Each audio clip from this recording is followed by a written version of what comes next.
absolutely essential for people to understand the effects of facilities management, facilities engineering on the comfort, productivity, and happiness of people that use the facilities that are being managed.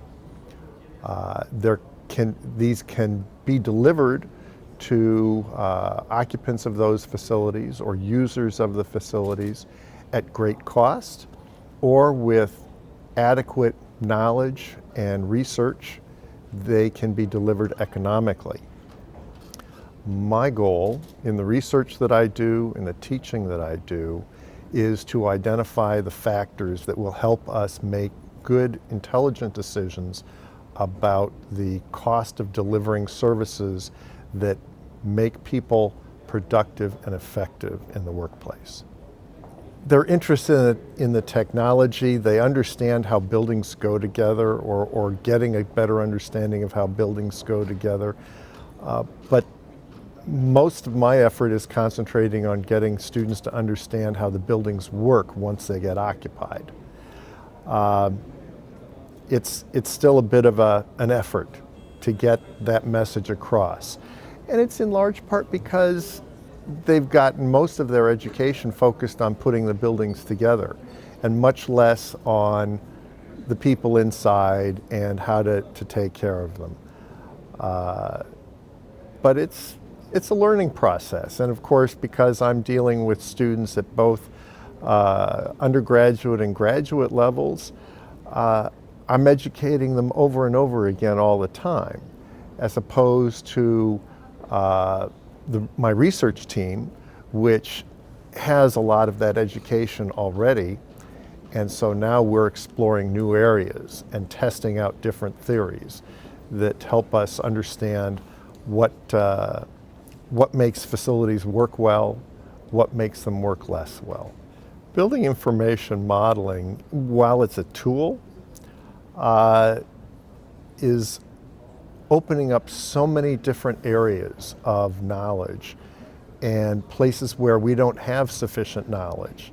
And that's where, as I look at it, I'm looking at filling in those holes, one hole at a time. And it's probably thousands and thousands of holes. So I have many years still of research that can be done. I'm not worried about that. The challenge is then figuring out how to integrate all of that knowledge. I'm working with a PhD student now who is trying to codify how to recognize central energy distribution systems. And when you discover you need more energy to take care of the existing system or to expand the system, he says, no, let's look at how the system is operating, and maybe we can spend a fraction of the money improving how one piece of that system is operating so that the whole system can grow further without increasing the source energy location. And it can result in a tremendous savings of 10 to 1 easily. And that's a great thing about facilities. There's so much complexity in facilities, and it's not until you start digging in and peeling away the layers that you start to discover how complex it really is. And of course, every time you see that it's more and more complex, you end up with more and more questions about how do we deal with this complexity. And that's the research area that I play in. And that's the exciting thing that I try to teach the students who are new to facilities. About 3/4 of my graduate students are international, mostly from Asia, some from Europe, and some from Africa. So as they learn more about facilities and how to measure the facilities, I hope that I'm getting the message out and getting it spread around throughout the world. St. Petersburg is a fascinating place. It has so much history, and I can't pick up enough of that history in the short time that I'm here. I did a lot of reading before coming, St. Petersburg has been through some wonderful times and some extremely difficult times. And I've noticed some of that with the monuments that we've seen on the way to and from the exposition.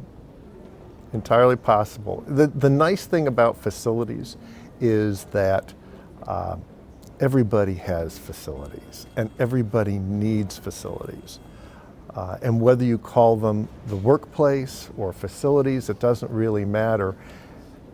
We all spend too much money taking care of them, taking care of facilities or constructing facilities, and so we need to figure out how to be smarter about the facilities that we are providing to the workplace.